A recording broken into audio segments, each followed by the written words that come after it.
에베소서 5장 8절부터 14절까지의 말씀을 우리 쉬운 성경으로 다 같이 합독하겠습니다. 이전에는 여러분도 어둠 가운데 있었으나 이제는 주님 안에서 빛 가운데 살아갑니다. 그러므로 빛에 속한 자녀답게 사십시오. 빛은 선하고 의로우며 진실된 삶으로 인도합니다. 하나님을 기쁘시게 하는 일이 무엇일지 생각하십시오. 어둠에 속한 자들처럼 행동하지 않도록 주의하십시오. 그런 것은 아무 유익도 없습니다. 오직 선한 일을 하여 어둠 속에서 행하는 일들이 잘못된 것임을 알리십시오. 몰래 저지르는 그런 일들은 입에 담기조차 부끄러운 것들입니다. 그러나 빛이 오면 모든 것이 환히 드러날 것입니다. 성경에서도 잠자는 자여 일어나라, 죽음에서 깨어나 일어나라, 그리스도께서 내게 빛을 비추실 것이다 라고 말하고 있습니다. 아멘. 이제 명절이 드디어 시작이 됐습니다. 이 명절이 되면 여러분들은 어떠신지 모르겠습니다. 성경에도 보면 이 이스라엘 백성들이 슬픔을 노래할 때 항상 나오는 그 기록 중에 하나가 뭐냐면 명절을 잃었을 때, 그러니까 나라를 잃으면 명절을 잃게 되지 않습니까? 그때 이스라엘 백성들이 같이 애통해하고 눈물을 흘리는 장면들이 나오게 됩니다. 그러니까 예전에는 우리 생각했을 때 명절만 생각하면 참 이렇게 기쁘고 즐거운 날이었는데 언젠가부터인가 이 명절이 굉장히 어떤 사람에게는 엄청난 스트레스로 다가올 때도 많고 엄청나게 힘들 때도 많은데 이번 명절이 여러분 모두에게 즐거운 시간들이 되셨으면 좋겠고 왕래하는 동안에도 안전하게 그렇게 왕래하는 시간들이 되었으면 좋겠습니다. 오늘은 특별히 사도행전 설교를 우리가 계속 지금 하고 있는데 그 부분을 잠시 멈추고 다음 달에 있을 일상학교에 대해서 잠깐 소개하는 말씀을 전하고자 합니다. 다음 달 14일 날 우리 자녀들은 1박 2일 동안 우리 중고등부나 아동부 같은 경우는 1박 2일 동안 이 일상학교를 하게 되는데 여러분 일상학교에 대해서 간단히 소개를 드리면 이 우리 아이들을 어떻게 하면 그리스도인답게 잘 살아가게 만들 수 있을까라고 교회가 고민하고 그것에 대해서 어떤 해결책을 제시하기 위해서 기도하고 교육하면서 삶으로 만들어가는 그 교육하는 그 과정을 일상학교라고 이야기합니다. 우리 교회는 여러분 아이들 교육이 주일학교와 일상학교로 나뉘어져 있는데 주일마다 아이들이 모여서 여러분 하나님을 찬양하고 예배하면서 예배자로 세워지는 것이 주일학교라면 일상학교는 시간을 내어서 아이들이 신자의 정체성을 가지고 교회에서뿐만 아니라 학교에서나 가정에서 어떻게 잘 살아갈 수 있을까라고 방법을 배우는 시간입니다. 우리 아이들이 이런 보통 교회에서만 생활하는 시간은 많아야 2-3시간 정도밖에 안 되지 않습니까? 실제로 보내는 시간들은 대부분 학교와 가정에서 보내게 되는데 대부분의 시간이 그곳에 있기 때문에 그 일상을 살아가면서 어떻게 하면 우리 자녀들이 신자의 정체성을 가지고 이 성경적 세계관을 회복해서 교회 안에서 한 몸 한 지체로 살아가면서 그 모습들이 세상에서도 어떻게 원리로 살아가야 되는지를 이 일상학교에서 배우게 되는 것입니다.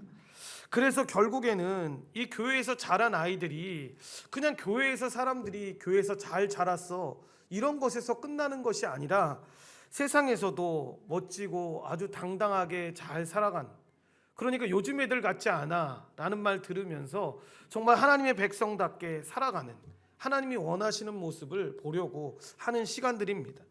여러분 이렇게 일상학교를 시작하게 된 이유에는 저를 비롯한 어릴 적부터 교회를 다녔던 분들은 다 아시는 어려움들 때문입니다.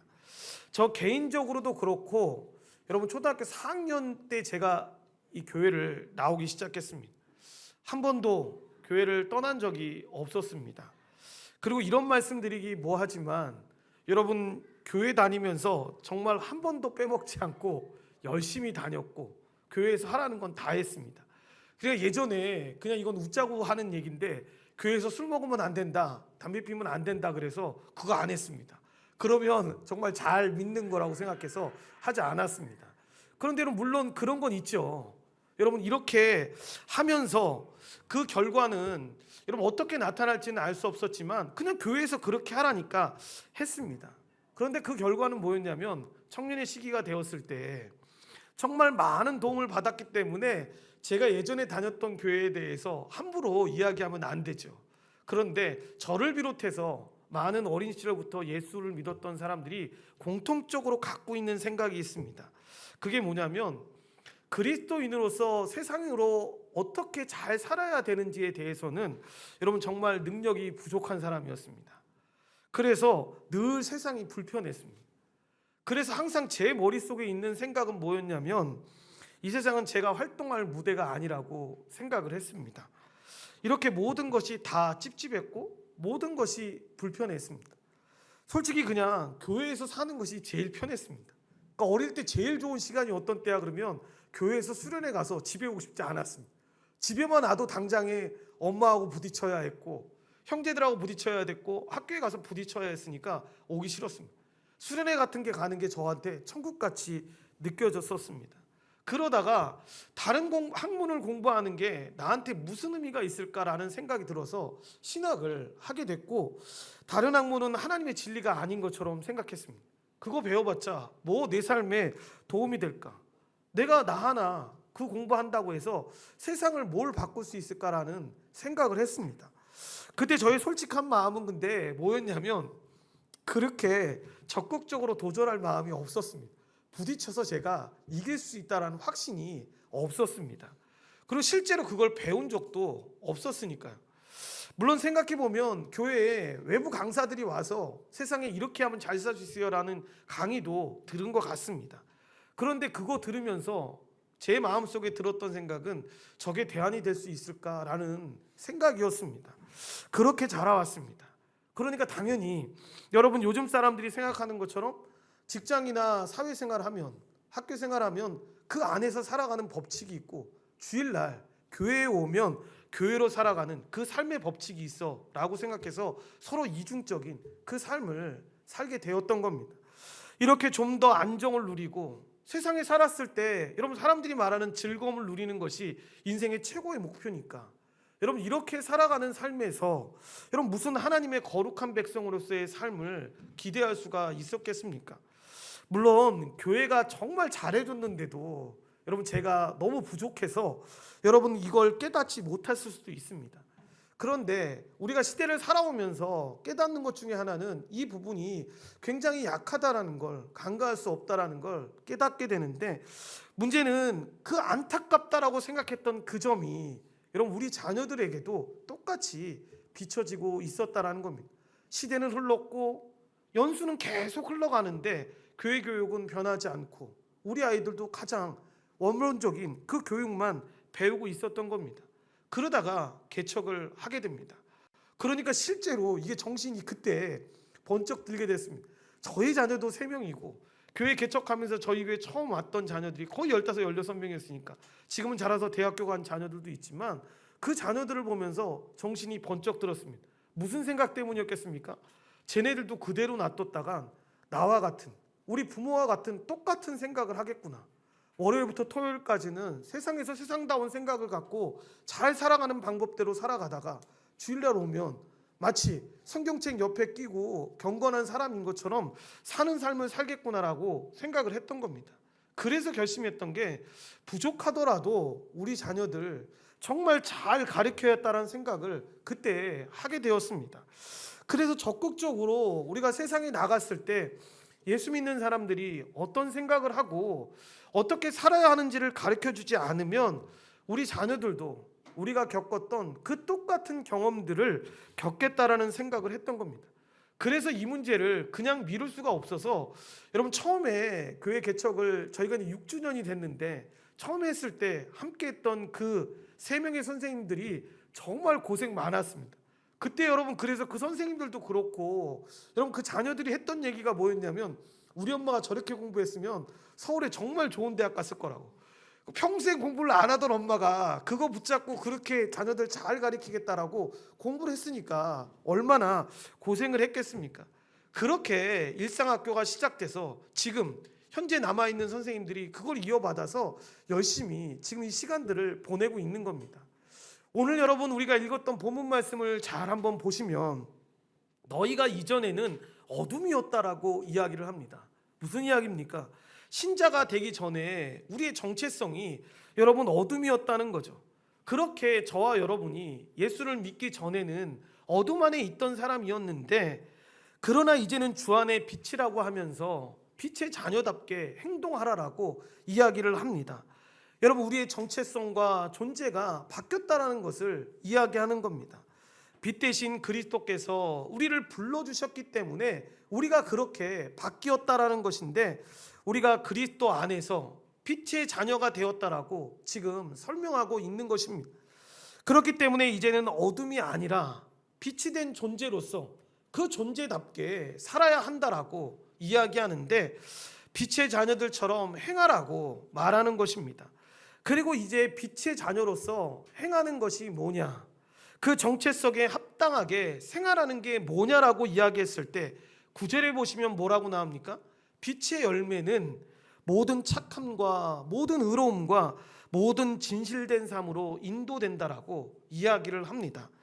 여기서 착함이란 여러분 우리가 세상 사람들이 말하는 제 착한 아이야 그런 걸 말하는 게 아니라 그리스도의 성품으로 살아가는 걸 이야기하는 것이고, 모든 의로움이란 여러분 우리가 그리스도 안에서 의롭다함을 얻었으니까 존재가 그렇게 되었기 때문에 그렇게 살 수 있다라고 이야기하는 것입니다. 그러니까 살 수 없는데 그렇게 살아라고 이야기하는 게 아니라, 예수 믿는 사람들은 그런 존재가 되었으니까, 빛의 자녀가 되었으니까 빛의 자녀답게 살아라고 이야기하는 것입니다. 뿐만 아니라 10절에 보시면 주를 기쁘시게 할 것이 무엇인지를 시험하여 보라고 나오는데, 그러니까 모든 일을 행할 때마다 신자라면 어떻게 살아가야 하냐라고 이야기했을 때 나의 기쁨이 아니라 그렇게 그리스도께서 기뻐하신 것, 나를 위해서 죽으시고 나에게 그 구원을 주신 구주께서 나에게 어떤 것을 기뻐하시는지를 깨달아서 그렇게 살아가는 것이 무엇인지 시험해 보라라고 성경에 말하고 있는 것입니다.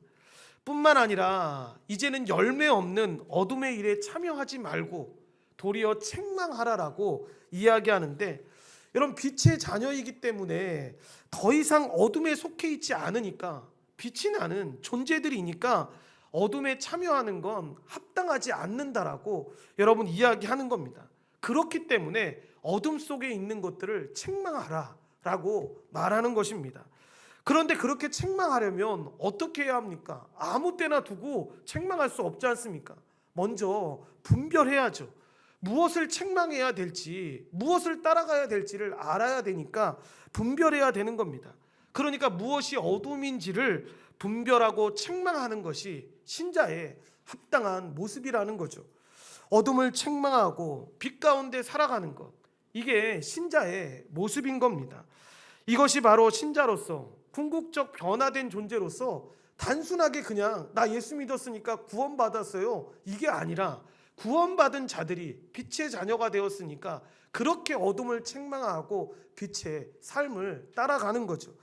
여러분 그런 일을 하기 위해서 이 일상학교가 만들어진 겁니다. 그래서 그렇게 고민하고 그것에 대해서 해결책을 제시하면서 그것을 위해서 기도하고 교육함으로 그 시간들을 만들어가는 것입니다. 이런 과정들을 통해서 우리 자녀들이 주의 사랑을 가지고 이 세상에서 하나님의 구원이 펼쳐졌을 때 어떤 일이 일어나는지 자기 삶으로 먼저 체험해 본 다음에 그 삶을 교회에서 그리고 일상에서 나타냈을 때 여러분 훨씬 더 지혜롭고 더 강해야 되고 훨씬 더 거룩한 모습들이 우리 안에 있어야 함을 깨닫게 되는 것입니다. 왜냐하면 이 세상에 살아갈 때 여러분 우리가 변해도 여러분 이 세상은 어둠과 함께 있다라는 걸 우리가 알기 때문입니다. 그래서 우리는 절대로 잊지 말아야 될 게 뭐냐면, 여러분 예수를 우리가 잘 믿고 은혜 가운데 살아간다고 해서 전혀 다치지 않는, 때묻지 않는 사람으로 세상을 살아갈 수 없습니다. 여전히 우리는 은혜 받고 세상에 나아갔을 때 진흙정이처럼 사람들과 같이 그 안에서 굴러야 합니다. 그렇게 별일을 다 겪어야 하고 그 안에서 사람들과 타협도 할 줄 알아야 되고 싫어도 어느 정도는 그들과 함께 있어야 하는 것도 배워야 합니다. 그런 환경 속에서 그리스도인이라면 어떻게 해야 되는지를 찾아야 되는 거죠. 여러분, 마음이야 정말 굴뚝 같지만 이렇게 살아야 된다는 걸 모르는 사람이 어디 있습니까? 다 알죠. 그런데 우리 마음처럼 되지 않는다는 걸 우리가 세상에 나갔을 때 얼마나 많이 깨닫습니까? 그런 이유로 대부분의 여러분 이 학생들이 어릴 적부터 신앙생활 하신 분들은 잘 아시겠지만 여러분, 우리 친구들 다 어디 갔습니까? 그 어릴 적 그렇게 예수 믿었던 많은 친구들 여러분 다 어디 간 겁니까? 대부분 고등학교 때까지는 부모님들 따라서 그저 교회 생활 다 잘하다가 사회에 첫 발을 내딛었을 때 이 대학이라는 곳을 가기만 해도 곧바로 어려움에 직면하는 경우들을 많이 보게 되지 않습니까? 그래서 심지어는 몇 가지 일을 겪으면서 그런 고백도 하는 청년들도 보았습니다. 나는 제대로 살아갈 수 없겠다라는 생각을 세상 나가서 깨닫게 됐다라고 하는 이야기도 들어보았습니다. 이게 이 한 청년만의 고백인 것입니까? 아니죠. 넘어지거나 포기하는 경우들을 우리는 숱하게 보게 됩니다. 이것은 여러분 이 세상에서 어떻게 살아가야 되는지에 대한 훈련이 제대로 안 되어 있기 때문입니다. 그러니까 말씀드렸던 것처럼 원론적인 이상력만 배웠던 거죠. 그 제가 마치 배웠던 것처럼 예수 믿는 사람은 술 먹으면 안 돼? 담배 피우면 안 돼? 결혼하려고 하는 사람하고만 잠을 자야 돼. 전 아버지한테 이 이야기를 교회에서 정말 귀에 진짜 뭐가 생길 정도까지 계속 들었던 것 같아요. 이것만 잘 지키면 예수 잘 믿는 사람이라고 생각했던 거죠. 그렇게 원론적인 거, 예수 잘 믿어야 돼, 뭐 이런 거. 근데 실제로 이 세상에서 우리가 닥쳐야 되는 많은 문제들, 질문들에 대해서는 내공을 기르고 훈련을 할 수 있는 시간들이 적었다라는 겁니다. 솔직히 저만 그러겠습니까? 다 그렇게 자라오지 않으셨습니까? 그래서 이렇게는 살아서는 안 되겠다라는 생각을 했던 거고 일상학교를 시작했던 겁니다. 자기가 들어가는 곳에 가서 세상 사람들이 하는 그 고민들, 그리고 예수 믿는 사람들이 세상을 살아갈 때 그 안에서 그 진흙덩이와 같은 그 세상에서 어떻게 살아야 하는지를 고민했던 겁니다. 그래서 그 안에서 살아가는 건 어쩔 수 없지만 물들지 않고 그 안에서 어떻게 하면 빛으로 영향을 끼치는 삶을 살 수 있을지를 생각하게 했던 겁니다. 물론 여러분 이렇게 이야기하고 나면 아유 목사님 그거 다 알죠. 너무 거창한 거 아닙니까? 정말 그게 가능할까요? 라고 이야기하실 수 있습니다. 그런데 지금부터 설명드릴 이 과정들을 통해서 여러분 우리 자녀들에게 부족하지만 여러분 그 자녀들이 그렇게 빛으로 살아갈 수 있게끔 우리가 나아가야 한다라는 것입니다. 그래서 무엇을 할 것인가 했을 때 여러분 프린트물에 나와 있는 것처럼 그 안에 보면 복음과 나라고 되어 있는데 복음과 나를 둘러싸고 있는 이 하나님과 교회 안에서 부모와 세상 안에서 이 성경적 관점으로 바라볼 수 있도록 인도해야 하는 것입니다. 아이들을 둘러싸고 있는 이 모든 환경 안에서 성경적 관점으로 바라볼 수 있게 해야 되는데 그렇게 하기 위해서 크게 세 꼭지가 나와 있는 것을 이 프린트북에 보면 나와 있습니다.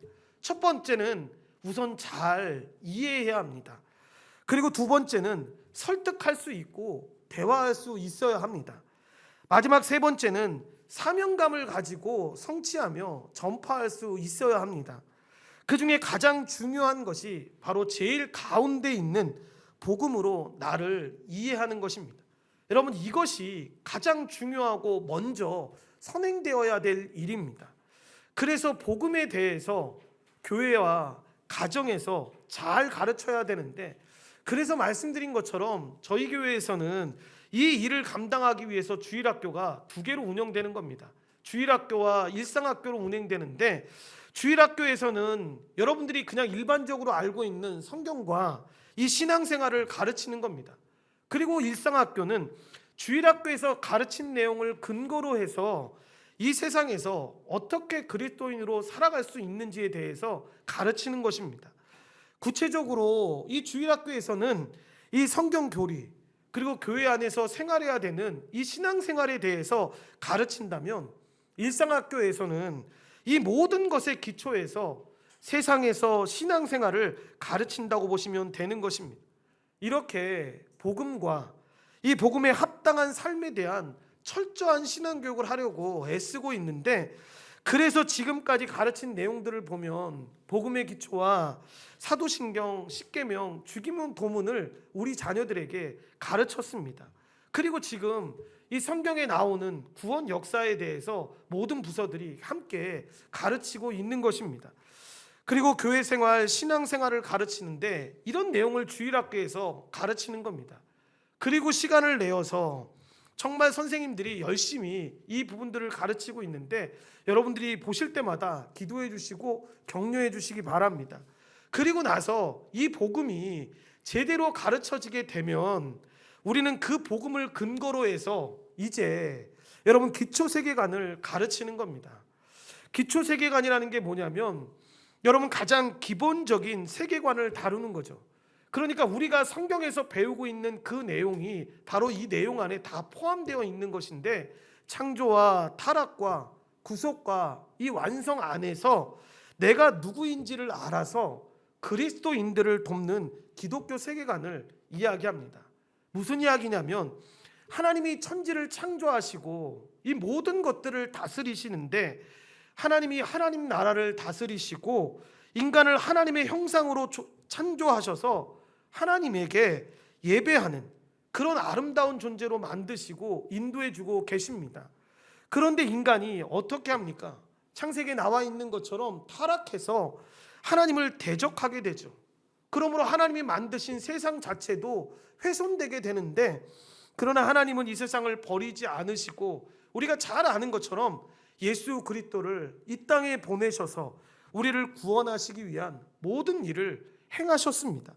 그로 말미암아 하나님이 원하셨던 하나님의 그 형상대로 창조되어진 사람들이 회복되어져서 하나님께 다시 나아갈 수가 있게 된 것입니다. 그리고 그것으로 말미암아 하나님을 전하도록 만드셨는데, 이로 인해 우리는 구원받았고 우리는 하나님의 형상대로 회복된 존재가 되었습니다. 이 존재가 되었다라는 것이 무엇입니까? 우리의 일상이 완전히 변화되게 되었다라는 거죠. 그러니까 간혹 그런 얘기 들으실 때 있지 않습니까? 저는 예수 믿을 때도 믿기 전에도 착한 사람이었고 믿은 후에도 착한 사람이라서 별다른 차이점이 없는데요 라고 이야기하시는 분들이 있는데, 여러분 실제로 보면 그렇지 않습니다. 일상 자체가 완전히 변화되게 되는 거죠. 그러니까 나 자신만을 위해서, 그리고 우리 주변에 있는 그 간단한 사람들만을 위해서 살아갔던 삶이 아니라 일상 자체가 완전히 회복되어져서 하나님이 만드신 그대로 하나님의 그 마음을 가지고 걸어가게 되는 거죠. 그래서 여러분 간혹 우리가 예수를 잘 믿는 사람들을 볼 때 그런 얘기들을 하지 않습니까? 이게 좀 비난처럼 조롱처럼 여러분 그렇게 들릴 때도 있는데, 여러분 예수쟁이라는 사람들 막 이렇게 사람들이 얘기할 때 있지 않습니까? 그 얘기를 들을 때 비난과 조롱처럼 사용할 때도 있지만 어떤 때는 어떤 때입니까? 저 사람 우리 같지 않아.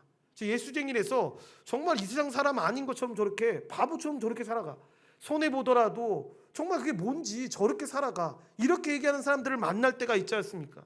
여러분 이건 부모하고도 똑같습니다. 자녀들이, 저는 부모가 되고 나서 가장 가슴 아팠던 것 중에 하나가 뭐냐면, 좋은 걸 제 자녀들이 닮았을 때 너무 좋은데 정말 감사한데 참 신기하게도 저에게 있는 부끄러운 면을 우리 자녀들이 닮아가는 겁니다. 여러분 그거 닮아가라고 시키지 않았는데도 불구하고 닮아가는 모습을 보게 됩니다. 그러면 이게 진짜 가슴 아픕니다. 나도 못 고쳐서 이거 고치려고 노력했던 건데 내 자녀가 그걸 똑같이 하고 있으니까. 여러분 예수님을 잘 믿고 걸어간다는 건 다른 게 아닙니다. 예수님을 닮아가는 그 삶으로 변화된 존재로 여러분 살아간다는 거죠.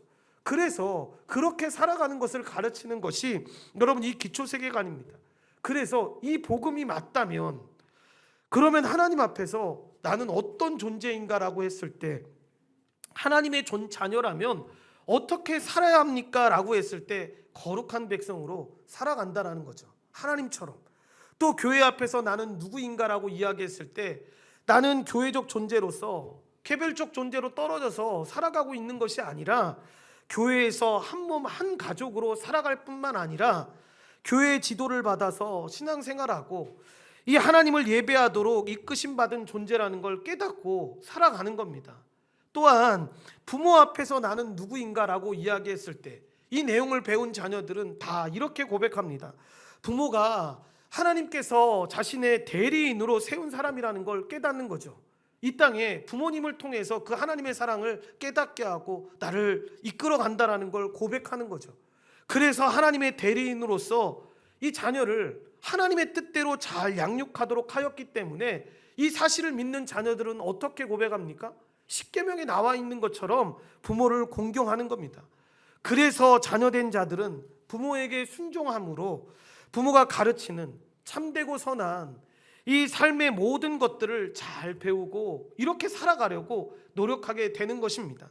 그리고 마지막으로 세상 앞에서 나는 누구인가 라고 이야기했을 때 하나님은 세상과 그 안에 모든 것들을 누리도록 세상을 우리에게 선물로 주셨습니다. 그렇게 하나님은 선물로 주시고 이 세상을 다스리도록 우리를 대리 통치자로 이 세상 가운데 보내셨습니다. 그러므로 여러분, 우리는 어떻게 합니까? 우리에게 준 거니까 마음대로 사용하는 겁니까? 그렇지 않죠. 하나님이 주신 선물이 얼마나 귀한지를 깨달아서 하나님의 뜻이 실현되도록 돌보고 섬기는 거죠. 이때 어떻게 돌보고 섬길 수 있습니까? 배워야죠. 어떻게 이 일들을 감당할 수 있는지 최선을 다해서 주님이 주신 것들을 섬기기 위해서 이 일들을 행하는 것입니다. 그래서 세상 학문을 공부할 때 나 잘 먹고 잘 살기 위해서 공부하는 게 아니라 하나님이 주신 이 세상을 잘 다스리기 위해서 그 일들을 최선을 다해서 공부하는 것이고 하나님의 뜻대로 잘 살아가기 위해서 이 일들을 감당하게 되는 것입니다. 이 내용이 기초세계관의 내용입니다. 지금은 소개하는 시간이기 때문에 정말 아주 간단하게 여러분에게 말씀을 드렸지만 이 기초세계관을 일상학교 시간에는 우리 자녀들에게 선생님들이 철저하게 가르칩니다. 일상학교에 참여한 아이들은 한 번 배우고 그치는 게 아니라 반복적으로 이 내용에 대해서 배우게 됩니다. 전체적으로 가르치는 커리큘럼 안에도 여러분 이 내용들이 깊이 배어 있습니다. 이러한 내용들을 일상학교에서 배우게 되는 것인데 성경적 세계관에 근거한 이 기초세계관을 가르치려고 애쓰고 있습니다. 왜냐하면 이것을 제대로 알아야 세상을 제대로 살 수 있기 때문입니다. 그리고 나서 이 성경적 세계관과 반대되는 이 세속적 세계관이 어떤 것인지를 이해해야 하는데 그 잘못된 세계관을 비판하고 대처하는 훈련들을 하게 됩니다. 그래서 뭘 가르쳤을 때 여러분 그런 마음이 들게끔 만드는 거죠. 저는 교회에서 떠난 적이 없는 모태신앙입니다 라고 고백하는 아이들의 입에도 내가 갖고 있던, 지금 내가 생각하고 있던 이 생각이 세속주의 세계관에서 말하는 이런 사상이었네 라고 하는 것들을 깨닫게 되는 거죠. 그리고 성경은 이렇게 말하고 있지 않구나, 성경은 우리에게 이렇게 바르게 살 것을 이야기하고 있구나 라는 것들을 깨닫게 되는 겁니다. 그러려면 잘못된 세계관을 제대로 분석하고 비판할 줄 알아야 하지 않겠습니까? 그래서 그것들을 분석한 다음에 제대로 된 가치관을, 이 성경적 세계관을 배우게 되는 것입니다. 그래서 다루는 것이 심화 세계관인데 이번에 저희가 하는 심화 세계관이 물론 한 번도 배우지 못한 아이들은 이 기초 세계관을 하게 되지만 이 세속주의 세계관에 대항하기 위해서 심화 세계관인 이 개인주의를 이번에 우리 자녀들과 함께 나누게 되는데 이 심화 세계관은 여러분 이야기하면 은밀하게 스며든 세계관이라고 이야기합니다. 뭐냐면 우리의 생각 깊은 곳에 이렇게 배우지 않으면 이런 생각이 우리 안에 있는지조차 모른다라는 생각을 하는 그 생각들을 이야기하는 겁니다. 그래서 심지어 이 성경적 세계관이 자기 안에 있다라고 믿었는데 여러분 그런 생각 들지 않겠습니까? 저는 교회를 떠난 적이 없는데요. 엄마 뱃속에서부터 믿었는데 저한테 무슨 세속적인 세계관이 있겠습니까? 당연히 성경적인 세계관만 있는 거 아니에요? 라고 이야기하는 자녀들이 있는데 실제로 자신도 모르게 이 세속적 세계관이 그 안에 있는 모습을 발견하게 되는 거죠. 그래서 심화 세계관도 역시 성경적 세계관이 돼야 되는 것들을 깨닫게 되는 겁니다. 이렇게 성경적 심화 세계관을 잘 배워서 학생이라면 공부할 때, 직장인이라면 직장 생활을 하고 친구와 교제할 때 심도 있게 이 내용들을 아이들과 나눌 수 있게 배우게 되는 것입니다. 그러려면 이 세상을 잘 배워야겠죠. 이해할 수 있어야 하고 왜 저 사람이 저런 행동을 해야 되는지에 대해서 살펴봐야죠. 그러려면 잘 분석해야 하는데, 그러면서 우리가 썼던 방법이 뭐냐면 독서법입니다. 이건 매번 하는 건 아니지만 항상 여러분 들어가는 내면화 방법 중에 하나인데, 책을 읽고 이 책이 무엇인지를 살피는 시간을 갖습니다. 그래서 객관적으로 이 핵심적인 메시지를 이해하는 게 얼마나 중요한지 모릅니다. 여러분, 어떤 사람들은 그런 경우 보시지 않습니까? 같은 설교를 듣더라도 메시지를 잘 이해 못하는 경우들이 있습니다. 그냥 멍하게 있다가, 제 자녀들도 간혹 가다가 저희는 주일 저녁에 아버지가 설교한 건데 저녁에 가정 예배가 내용이 그 내용입니다. 오늘 말씀한 내용을 갖고 내용을 나누면서 은혜 나눔을 하는데, 저희 자녀들이 항상 먼저 하는 얘기는 뭐겠습니까? 무슨 얘기를 하다가 재밌는 얘기나 어떤 예화가 만약에 한 번 딱 나오면 그것만 기억하고 정말 중요하게 말하려고 하는 내용들을 모를 때가 있습니다. 이건 거 뭡니까? 멍하게 있다가 얘기를 듣지도 않고 있다가 그냥 그것만 듣고 오는 거죠. 여러분, 요즘 사람들이 이게 더 심해지는 이유 중에 하나가 뭐냐면, 책 한 권을 다 읽을 수 있는 능력이, 영화를 봐도 그냥 릴스나 이런 거 짧은 것들만 보는 것들이 너무 이 훈련이 되다 보니까 길게 보는 거, 이 안에서 뭐를 얘기하려고 하는 것에 대해서 잘 모르는 겁니다. 그래서 친구들하고 대화할 때도 여러분 이런 거 경험해 보신 적 없습니까? 이 친구가 지금 무슨 말을 하는지를 전혀 모르겠는 겁니다. 정말 두서없이 너무 편해서 얘기하는 것도 있지만, 뭔가를 이 사람은 얘기하려고 하는데 이 사람이 뭔가를 정리해서 얘기할지를 모르는 거죠. 그리고 내가 말하는데 정말 분명하게 핵심을 가지고 얘기하는데도 불구하고 그 내용이 뭔지를 이해하지 못하는 친구가 있는 겁니다. 그래서 마지막에 갔을 때 그 친구가 정말 솔직한 친구라면 이렇게 얘기하죠. 동준아, 제 친구 같으면, 동준아, 오늘 말하려고 하는 게 뭐야? 그러면 둘 중에 하나 아닙니까? 제가 정리를 잘 못했거나, 이 친구놈이 내가 지금 기껏 이렇게 길게 얘기했는데 이 얘기를 못 알아듣고 있는 거 아닙니까? 그러니까 책을 읽는다라는 건 뭐냐면, 여러분, 내용을 파악하자라는 건데, 책이라는 게 텍스트 아닙니까? 그러니까 이 텍스트가 이런 주변 곳곳에 널려져 있는 겁니다. 책뿐만 아니라 친구들이 말하는 것도 마찬가지이고, 학교에서 선생님이 말하는 것도 마찬가지죠. TV에서 영화를 보면서, 여러분 대중음악을 들으면서도 말하려고 하는 그 내용을 여러분 깨달을 수 있어야 한다는 거죠. 이 훈련을 하는 겁니다. 그래서 세상이 지금 우리에게 뭐를 말하고 있는지, 이 세계관이 무엇을 말하고 있는지를 객관적으로 정리하고 이게 진짜 근거가 있는지를 파악하는 겁니다. 그리고 나서 저 사람이 어떤 세계관에서 지금 이 대중매체가 어떤 세계관에서 지금 이것을 얘기하고 있는지를 분명하게 깨닫게 되는 거죠. 그래서 그런 메시지를 우리한테 주려고 하나 보다. 그래서 대중문화가 되게 위험하다라고 말하는 것 중에 하나가 뭡니까? 너무 사랑스럽게 들어오는데, 너무 가슴 아프게 들어오는데 실제로 보면 그 이상도 이하도 아닌데, 여기서 한 40대 이상 되시는 분들은 아시겠지만, 여러분 우리 어릴 때는 여러분 드라마나 영화 같은 데 동성애나 불륜 같은 거 감히 나올 수 없었습니다. 나오면 어떡합니까? 길거리 지나가다가 할머니 같은 분들은 심지어 그분들 막 등어리를 때리고 막 난리를 쳤습니다. 이런 나쁜 년 같으니라고, 어떻게 네가 그럴 수 있어? 라고 하면서 막 소리를 쳤습니다.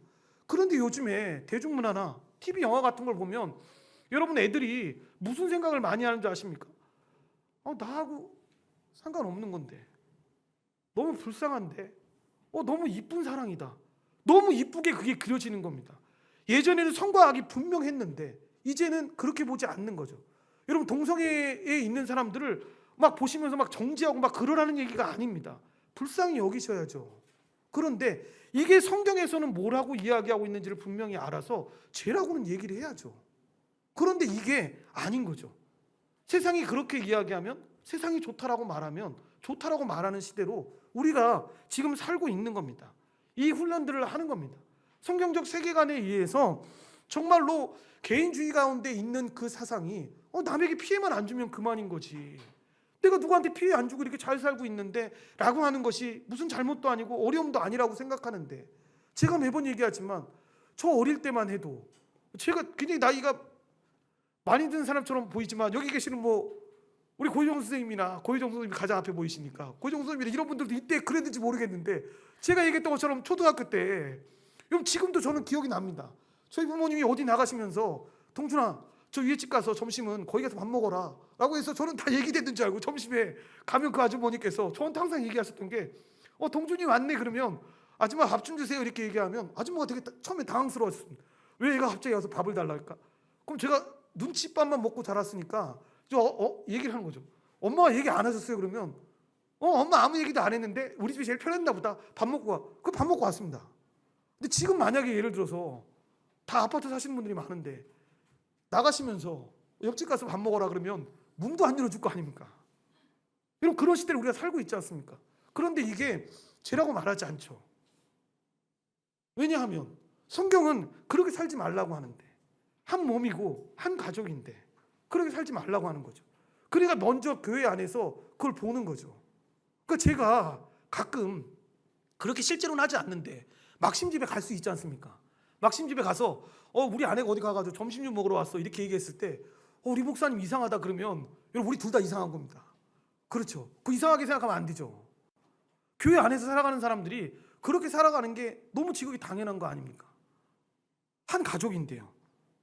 연락하면서 그렇게 같이 살아가는 건데 그런데 이렇게 살아가지 않는 게 이상하다 생각하지 않는 거죠. 책을 보면서 여러분 그런 대처하는 힘들을 키우는 겁니다. 그리고 나서 대안까지 생각하는 거죠. 여러분 이 세상을 이해하고 대처하는 힘이 생기는 좋은 힘이 그들 안에 생기는 겁니다. 그러니까 그냥 책을 많이 읽는 게 중요한 게 아니라 이런 세계관을 갖도록 독서를 해야 합니다. 여러분 지금 제가 말한 건 일반 독서법에서도 이야기하는 내용 중에 하나입니다. 그러니까 지금 사람들이 말하고 있는 그 세계관의 독서법까지 비판해 가면서 대안을 제시할 수 있는 이 성경적 세계관이 우리 안에 있어야 한다는 거죠.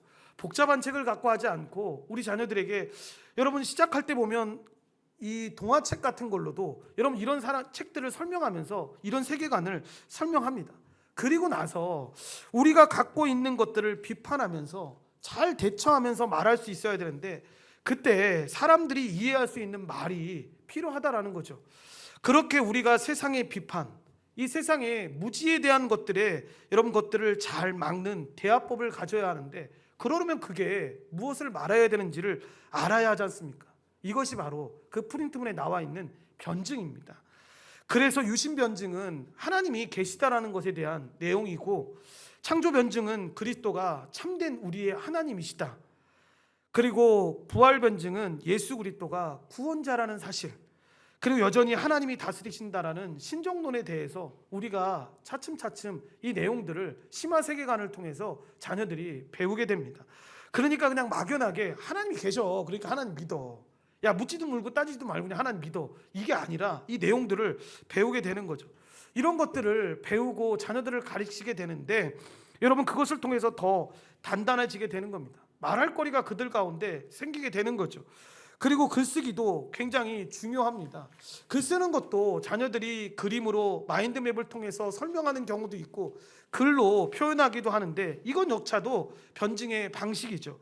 그래서 일반 대화가 금방 사라진다면 여러분 글쓰기는 오랫동안 지속되는 것 아닙니까? 증거가 남아있는 것이니까 이 글쓰기 방법에 익숙해져서 우리 자녀들이 정말 내가 무엇을 주장하는지 그리고 그 주장을 하기 위해서 어떤 근거를 가지고 이야기하는지 상대방이 이야기하는 것에 대해서 그렇지 않다라고 분명히 말할 수 있는 것들을 생각하면서 적다 보면 여러분 그들이 점점 믿음 안에서 커가는 것들을 우리가 발견할 수가 있다라는 것입니다.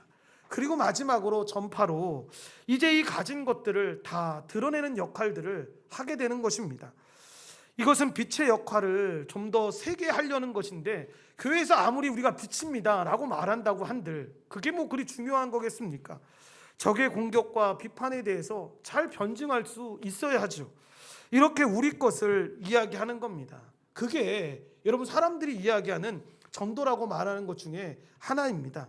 그 다음 일상에서 하나님의 영광을 위해서 잘 살아내게 하는 거죠. 세상이 어떻게 보든지 상관없이 거룩하게 하나님의 영광을 위해서 살아가는 거죠. 그런데 그 삶의 방식은 세상과 상관없는 방식이 아니라 세상 사람들보다 더 살아가고 섬기고 온유하면서 희생하면서 여러분 가는 십자가의 방법인 것입니다. 제일 중요한 영역이 어떤 영역이겠습니까? 우리가 가까이에 있는 가정과 직장과 사업장과 이 학교의 영역이겠죠. 이게 여러분 우리의 삶의 주 무대 아닙니까? 교회에서는 잠시 잠깐 보니까 그렇게 살아갈 수 있는데 이게 중요하지 않다라는 게 아니라 교회에서 이 훈련을 충분하게 하고 세상에 나가서 이 일들을 하게 되는 거죠. 여러분, 저는 간혹 가다가 청년들한테 그런 질문을 받을 때마다 마음이 어려웠던 게 뭐냐면, 목사님, 저는 제가 예전에 고백했던 것처럼 교회에 있을 때만 주일만 너무 좋아요. 왜 월요일부터 토요일이 만들어졌는지 모르겠어요 라고 말을 할 때 이 마음이 어려움이 있었습니다. 하나님이 여러분 우리를 너무 세밀하게 사랑하시는 걸 어떻게까지 표현하셨습니까? 우리의 머리카락까지 세신 바가 된다고 합니다. 우리의 머리카락까지 세신 바 되신 하나님이 월요일부터 토요일을, 그 많은 시간을 아무 의미 없이 우리에게 주셨다라고 생각하십니까? 그렇지 않죠. 우리가 교회 안에서 이 훈련되어지고 은혜 받았던 이 내용들을 가지고 세상에 나가서 여러분 그렇게 그들을 섬기고 그들을 함께하는 삶을 살아야 한다는 겁니다. 예수를 잘 믿고 세상을 살아가는 방법을 배울 때 이 관점이 바뀌게 되는 것입니다. 거기에 뭔가 내가 할 일이 있다라는 걸 보게 되는 거죠. 목사님, 저는 직장도 안 다니고 학교도 안 다니고 가정주부인데 그럼 저는 별게 없는 겁니까? 그렇지 않죠. 그 가정 안에서 살아갈 때 그 자녀들을 통해서, 그리고 가정주부는 항상 가정에만 있습니까? 아니죠. 주위에 많은 사람들을 만나게 되지 않습니까? 그 사람들과의 일 가운데서 하나님이 내가 하나님을 기쁘시게 하는 일이 뭔지를 깨닫고 그 일들을 하게 되는 거죠. 더 고상하게 가치 있는 일들을 감당하게 되는 겁니다. 관점을 이렇게 바꾸면 직장을 갈 때, 여러분 학교를 갈 때, 사업장에 갈 때, 가정에서 일을 하면서 우리 많은 사람들을 만나게 될 때 여러분 그 하나님의 말씀으로 영적 무장에서 그렇게 나아가는 삶이 얼마나 의미 있는 삶인지를 깨닫지 않겠습니까? 그곳에서 하는 일에서 빛이 드러날 때 하나님의 영광이 드러난다라는 걸 우리도 깨닫지 않겠습니까? 인생에 의미가 없는 것 같아요 라고 이야기하면 여러분 어떻게 삽니까? 그 말처럼 답답한 인생이 어디 있습니까? 예수 믿는 사람이 저는 인생에 아무 의미가 없어요, 교회만 좋고요 다른 거 다 없어요 라고 이야기하면 하나님이 얼마나 가슴이 아프시겠습니까? 여러분, 좁은 의미에서 직장에서나 가정에서만의 이야기를 하는 게 아닙니다. 우리가 살고 있는 모든 삶의 영역에서 하나님, 저는 이 일을 하라고 저를 보내주셨나 봐요.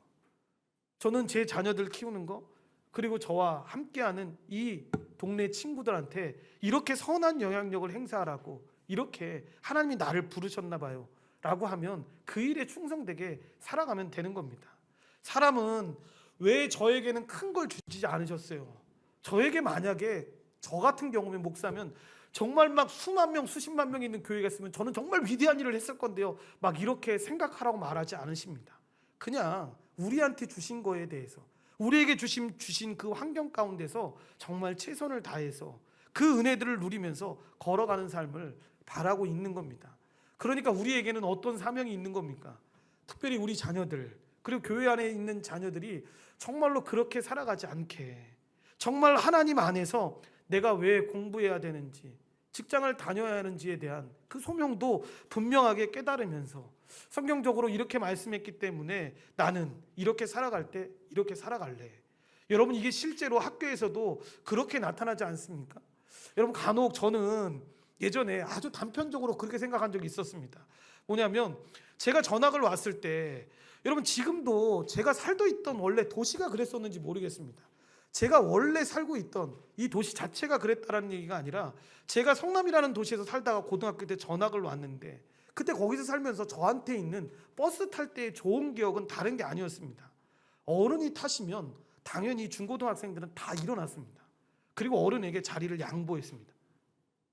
그런데 제가 고등학교에 전학을 와서 제가 다녔던 그 코스 자체가 악한 코스였는지도 모르겠습니다. 남산동에서 장전동 가는 코스였는데, 사대부고 가는 코스였는데 버스를 타고 가면 애들이 안 일어나는 겁니다. 심지어 할머니가 짐을 갖고 타는데도 저는 그때 그래서 좋게 생각하려고 그런 생각했습니다. 그 차에 있는 저에만 그렇게 안 일어나는 걸 거다. 전체가 안 일어나는 걸 거다. 그래서 제가 중고등부 사역자가 되고 나서 여러분 설교할 때 그런 얘기를 진짜 많이 했습니다. 그런 자들은 똑같이 늙어서 똑같이 고생하게 해달라고 마음속에 그런 기도가 그때 있었다. 내 마음에. 너희들은 그러니까 중고등부 아이들은 절대 그러지 말아라. 이건 예수 안 믿어도 당연히 어르신이 타면 힘드니까 그 자리를 양보하고 하는 것들을 배워야 돼. 그래서 그때 저 안에 드는 생각 중에 하나가 뭐였냐면, 여러분 정말 해맑게 아이가 어른이 타셨는데 벌떡 일어나서 자리를 양보해 주는 장면을 보면 제 안에 무슨 생각이 들었는지 아십니까? 이게 여러분 성경적 세계관이 없을 때에는 에이 목사님 너무 오바다 이렇게 생각할지 모르겠는데, 아 진짜 궁금하다. 어느 교회 다니는 애일까? 저 진짜 어떻게 예수를 믿었으면, 어떻게 잘 가르침을 받았으면 저렇게 할까라는 생각을 했습니다. 그런데 그때 여러분 그 아이한테 제가 만약에 아는 아이라서 야 너는 어느 교회 다녀 이러는데, 얘가 만약에 예를 들어서 저는 타종교 다니는데요 이렇게 얘기하면 마음이 아플 것 같아. 그게 뭐냐면 도대체 믿는 애들이 뭐 하고 있는 걸까? 타종교를 비방하기 위한 그런 게 아니라 믿는 놈들, 이놈들은 도대체 뭘 배운 거야? 진짜 부모를 공경한다라는 이 기본적인 것만 알아도 당연히 일어나는 게 당연한 건데, 그렇지 않은 걸 하면서도 그냥 당연하다라고 생각하는 이 세상을 살아가는 게, 여러분 이게 가르치지 않고 배우지 않았기 때문에 그런 것 아니겠습니까? 그러니까 우리가 살아가는 동안에, 이번에 우리가 개인주의 활동안에도 1박 2일을 하게 되는데, 우리 자녀들이 여러분 그냥 솔직하게 말씀드리면 정말 다 착합니다. 여러분들이 잘 아시는 것처럼 다 착해요.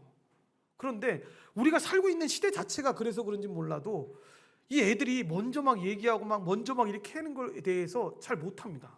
그러니까 저는 처음에 이제 와서야 하는 얘기지만 우리 교회 애들이 이상한 줄 알았습니다. 근데 알고 보니까 사역자들이 물어보니까 그래도 니네 교회 애들은 착하대. 그럼 제가 했던 얘기가 뭐냐면, 도대체 그럼 니네 교회에 있는 애들은 어떤 애들이 있는 거냐?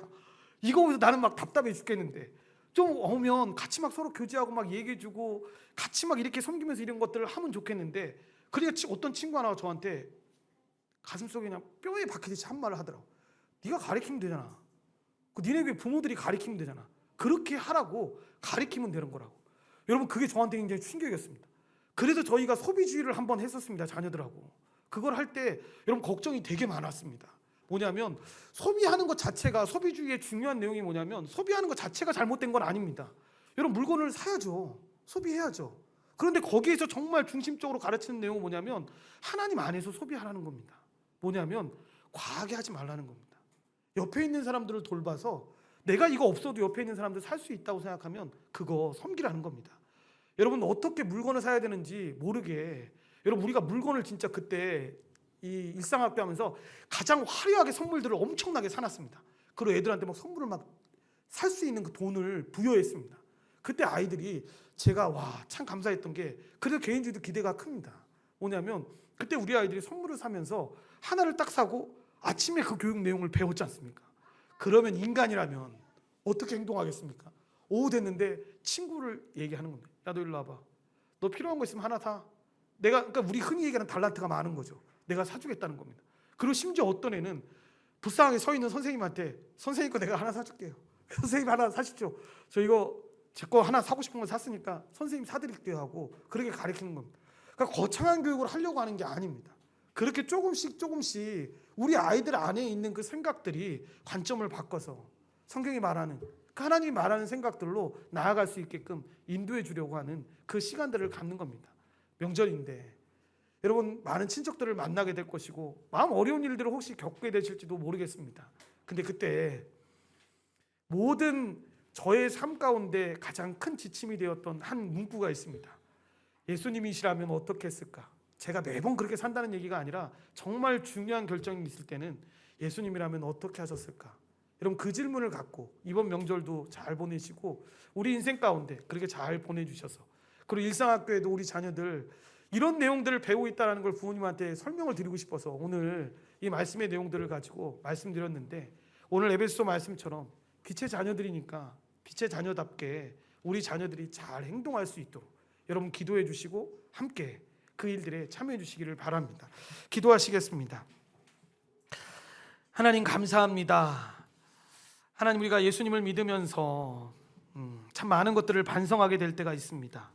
우리가 그런 것들을 누리지 못했고 우리가 그런 것들을 경험해 보지 못했을 때 일반적으로 우리는 원망하고 불평합니다. 왜 이런 것들을 채워주지 못하냐고, 왜 이런 일들을 하지 못하냐고 원망할 때가 많이 있습니다. 그러면서 우리는 우리 자녀들에게 똑같은 일들을 반복하고 그 일들을 하는 것을 보게 됩니다.